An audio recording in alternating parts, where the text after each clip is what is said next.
Mikel Gaztelurrutia pianistaren proiektua da The New Jazz Voices Ensemble.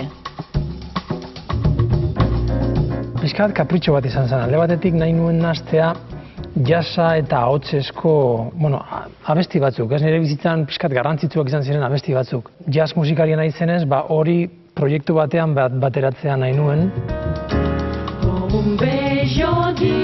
Maria Jesus Abaigar, Nerea Erbiti eta Andoni eta Asier Ertzila dira proiektuaren ahotsa. Richie Ferrer, Vincent Thomas eta Mikel Gaztelurrutia bera jazz hirukotea.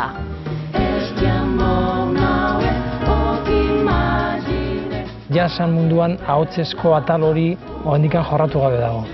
Estatu mailan nik uste dut talde bakarra gerala zentzu hortan, ez?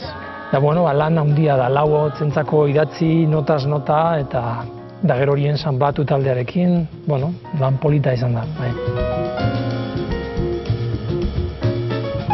Orain 2 urte sortu zen taldea, proiektuaren izen bereko diskoa grabatu dute zazpiek. Stingen Roxanne kantua eta Stevie Wonderren, George Gershwinen, Duke Ellingtonen edo Aita Donostiaren abestiak ere moldatu dituzte. Badirudi gauza horiek diska baten sartu daitezkela, gu bintzate horrela egin dugu. Jazza berez oso musika inpurua da.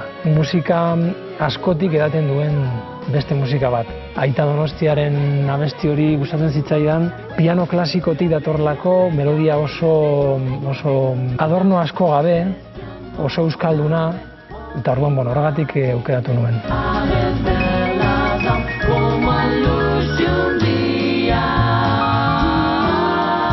Jazz musikari zena islatu du Mikel Gaztelurrutiak proiektuan.